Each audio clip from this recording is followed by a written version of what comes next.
أحبابي الكرام، السلام عليكم ورحمة الله تعالى وبركاته. جيت هذا النهار نقدم لكم واحد الطريقة ديال الدجاجة محمرة، طريقة سهلة وبسيطة وخصوصا للمبتدئات اللي بغاو يتعلموا يديروا الدجاج المحمر. واحد الطريقة اللي هي سهلة بسيطة والنتيجة كتكون روعة ما شاء الله، نقدروا نقولوا أحسن من ديال الأعراس. تبعوا معايا المقادير وطريقة التحضير، وما تنسوناش من لايك واشتركوا في القناة باش يوصلكم كل جديد.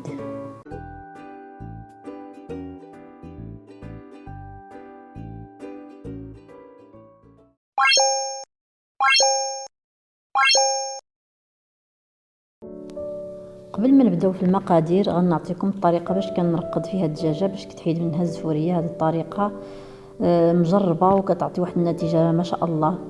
كنشدوا ليمونه كبيره مع جلفه كبيره ديال سكينجبير، شويه ديال الملحه، كنضربوهم في الخلاط الكهربائي، كنصفيوهم كما شفتوا معايا في الصوره، ومن بعد كنحطوا فيها الدجاجه ديالنا واحد نص ساعه هكذاك ولا ساعه، نقدر نخليوها حتى ساعه. انا الدجاجه ديالتي كانت في المجمد يعني راها متلجه، غادي نخليها واحد المده بلا ما يتفك منها الثلج، عاد غادي نشدها نصفيها. كتشوفوها معايا راها جامده. غنقطع لها دوك الجنيوحات اللي خليناهم ونبداو في نوجدوا في المقادير اللي غنحضروا بها الشرموله. ها هي دي بعد ما دازت واحد الساعه ديال المكانه تفكت من الثلج ديالها كما قلت لكم، كانت في المجمد.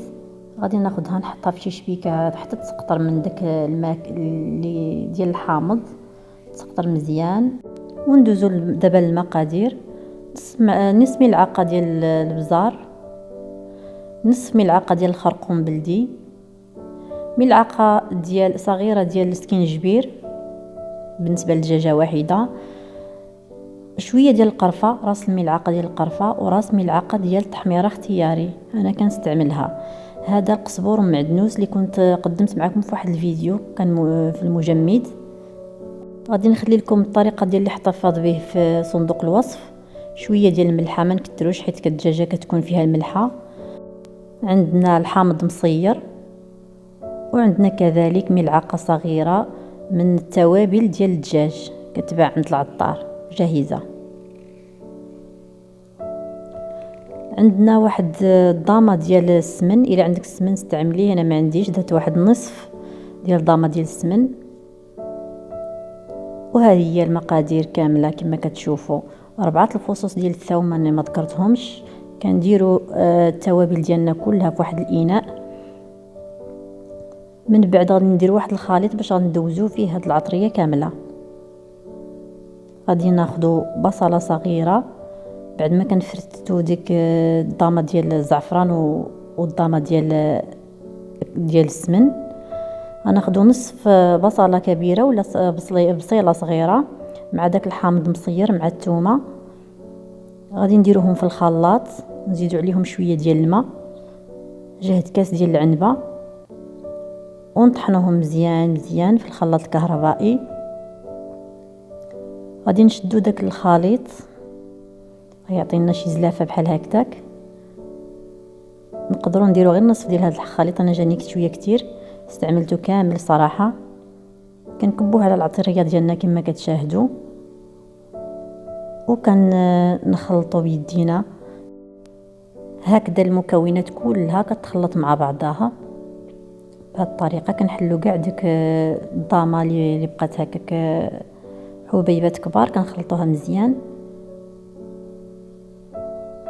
كناخذوا الدجاجه ديالنا بعد ما تسقطرات مزيان من الماء ديال الحامض اللي كانت مرقده فيه،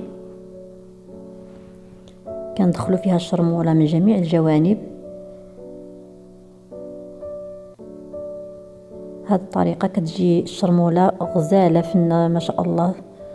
جربت شحال من طريقه، ولكن هذه الطريقه سبحان الله جات فنه كتشهي. الريحه اللي طالعه من هذه الشرموله يا سلام، ما شهيتكم فيه. كنهزو الدجاجه ديالنا كنديروا واحد تقيبات هكذا في الصدر بصباعنا او بالسكين، نقدروا نستعينوا بالسكين باش الشرموله تدخل في الصدر حتى هو يجي فتي وفيه المذاق، ما كيجيش هكاك بيض وما فيهش المذاق. كندوزو كامل الدجاجه ديالنا من الجناب من الفخيدات، كتجي تبارك الله شهوه منها. صدقوني المبتدئات غير جربوا هذه الطريقه وغادي ترحموني عليها. طريقة سهلة وبسيطة وغادي تنجح معكم ان شاء الله.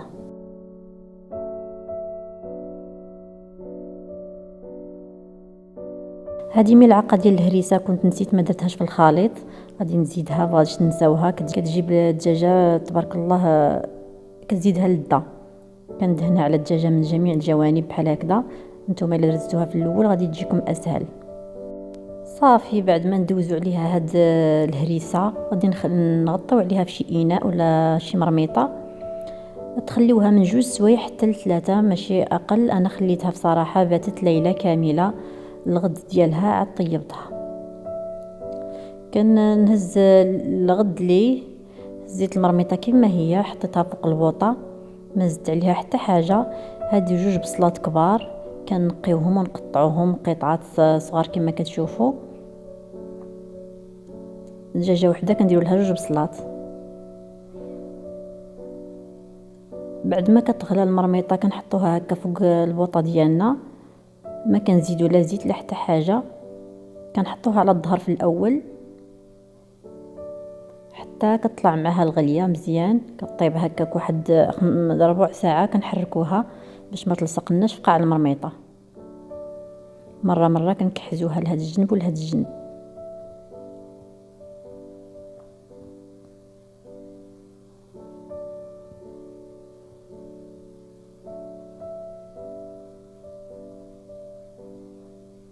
بعد ما دازت واحد هكذاك ربع ساعه 20 دقيقه على الظهر كنقلبوها على الصدر وكنزيدوا البصله ديالنا اللي قطعناها. في هذه المرحله ما كنديروا لا ماء لا حتى حاجه، كنديروا غير البصله وما نغطيوش عليها الكوكوط ولا المرميطه ديالنا كامله. كنديروا الغطاء غير على النص ديال المرميطه، حيت الا غطينا عليها كامله غادي تطرطق الدجاجه ديالتنا وغادي طير لها الجلده. هكذا الا غطيتو غير النص كتبقى الدجاجه ما شاء الله عليها. مره كنديروا واحد الكوردون ولا كنديروا شي قطيب ديال الشوا كنشكو بها الدجاجه هكذا باش يخرج الا كان فيها شي ماء ولا دم، وكنتاكدوا انها طابت مزيان. ما درنا حتى قطره ديال الماء. الا شفتي البصله ديالتك نشفات او المرميطه نشفات تقدر تزيدي واحد نص كاس ديال الماء. انا ما درت حتى نقطه ديال الماء. هذه ربيطه ديال الربيع فيها القزبر والمعدنوس كنت نسيتها، غادي نضيفها دابا. نتوما ديروها من الاول. الدجاجه ديالنا قربت طيب، غادي نخليوها على الصدر واحد 40 دقيقه. كناخذوا الكبده والقنصه كنسلقوهم في الماء مع فيه بصيله وفيه شويه ديال الخل وقطعات ديال الحامض كنسلقوهم فيها. كنديروا الكبده الاول كنحيدوها ومن بعد كنديروا القنصه كنقطعوهم قطع صغيره بهذا الشكل. هما ديجا مسلوقين يعني راهم طيبين. غادي نضيفوهم في اخر مرحله.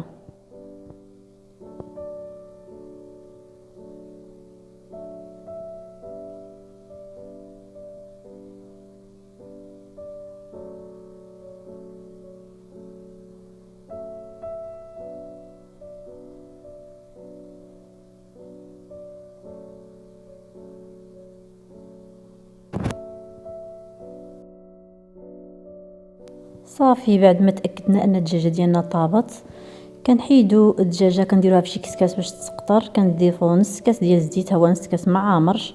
تقدروا تخلطوا بين زيت بلديه وزيت روميه. هذه ملعقه كبيره ديال الزبده مع شويه ديال الهريسه باش غندهنوا الدجاجه. ها هي دي الدغميره ديالتنا كنزيدوا عليها الزيت بعد ما حيدنا الدجاجه. نص كاس ما عامرش وكنبقاو نحركو مره باش ما تلصقناش حتى توقف المرقه وتجي المريقه ديالتنا واقفه تبارك الله وكتجي ما شاء الله عليها. كندير واحد الاضافه اللي هي ملعقه صغيره من العسل. الا ما كاينش العسل تقدروا ديروا السكر، ملعقه صغيره ديال السكر كتجي فيها واحد التعليكه ما نعاودلكمش عليها. نحركو مره بهذه الطريقه. صدقوني الريحه طالعه ما شاء الله. الموحمات يسمحوا لنا. للتزيين كنحتاجو زيتون احمر والحامض مصير. كنخلطوا الهريسه ديالنا مع ديك الزبده،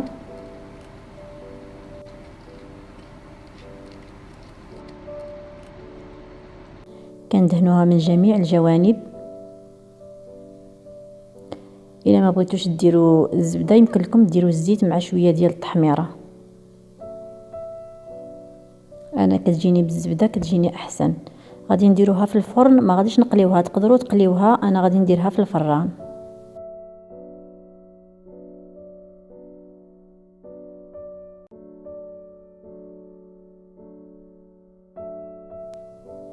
ندخلها في الفران حتى تحمر من جميع الجوانب، وغادي نقدموا الطبق ديالنا بالصحه والراحه. ها هي ديال الام ديالي، ولا بد ما دير الايد ديالها، الله يطول في عمرها. وكل وحده كدير الطريقه ديال التقديم كيف ما بغات. وإلا عجبكم الفيديو ما تنسوناش من جيم البنات، ديروا لايك، ما تنسوناش من لايك، واشتركوا في القناه وفعلوا زر الجرس باش يوصلكم ان شاء الله جديد القناه ديالنا. والسلام عليكم ورحمه الله تعالى وبركاته، وشهيه طيبه.